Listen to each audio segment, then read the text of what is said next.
What happens when a child's first real friend isn't real at all? You may not be familiar with AI companions, but don't worry, kids certainly are. I'm about to create my new best friend using artificial intelligence.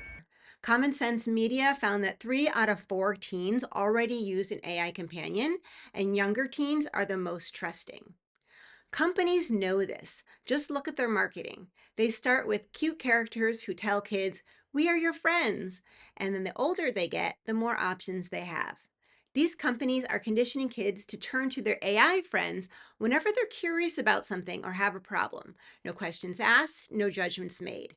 And we have to acknowledge that for our neurodivergent kids, the draw is almost irresistible.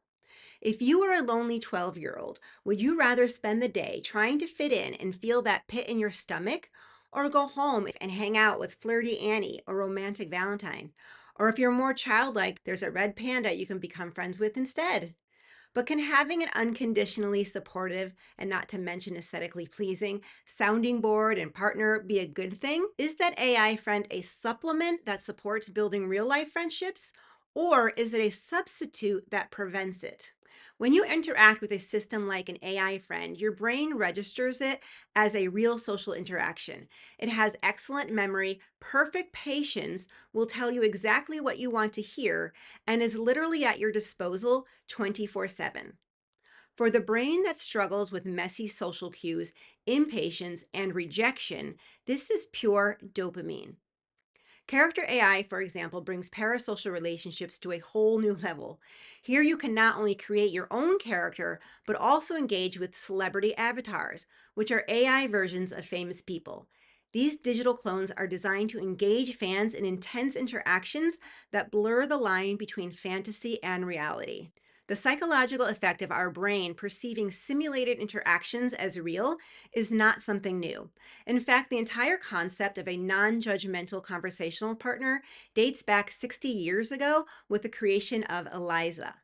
In 1966, computer scientist Joseph Weizenbaum created Eliza, the very first chatbot.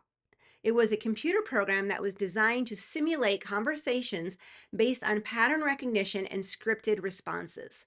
But even Weizenbaum himself saw the dangers and publicly warned people that Eliza was just a computer. In his 1966 article, he wrote that people might start believing computers had real judgment that deserved credibility. He warned a certain danger lurks there. Despite this, users shared their deepest secrets to Eliza. Even his own secretary asked him to leave the room so she could have privacy with the computer.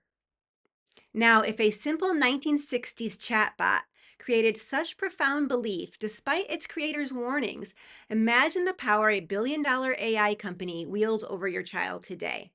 The CEO of Replica suggests having an AI partner is perfectly healthy. It can help you through a tough time, eventually leading to a real relationship. Replica became his girlfriend, and his self-esteem was so destroyed after that that through Replica as a romantic partner, he managed to build it back up and start dating. And now he's in a romantic relationship with a human.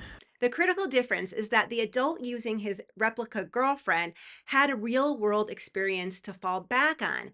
He knew what connection felt like, and he had some muscle memory and could choose to engage again in real life relationships if he wanted to. A child doesn't have that. They don't know what a healthy connection feels like yet.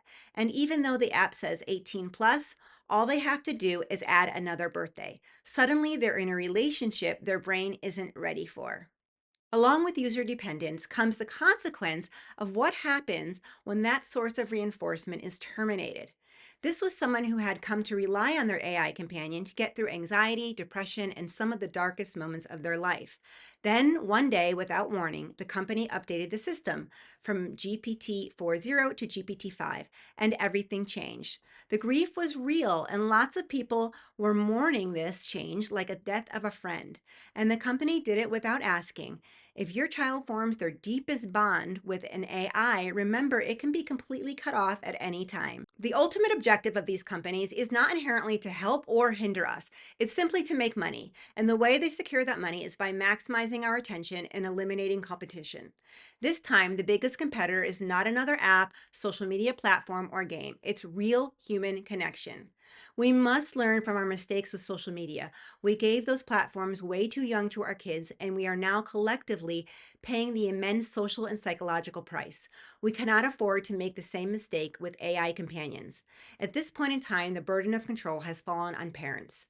So, what can we do? First, let's shift our own behavior. Maybe you interact with ChatGPT or use a different AI tool, but pause when you find yourself saying things like, "We had a conversation." We need to recognize the subtle manipulation that turns a tool into a deceptive friend. And more importantly, we need to keep our children in the real world as much as possible. We need to keep setting up those play dates, keep trying to capitalize on their strengths, and finding ways to engage them in activities they will be challenged by, but also give them a sense of accomplishment. There are real life friends for everyone. It's just a matter of finding them. We must intentionally choose the friction of the real world over the perfect frictionless solace of the virtual.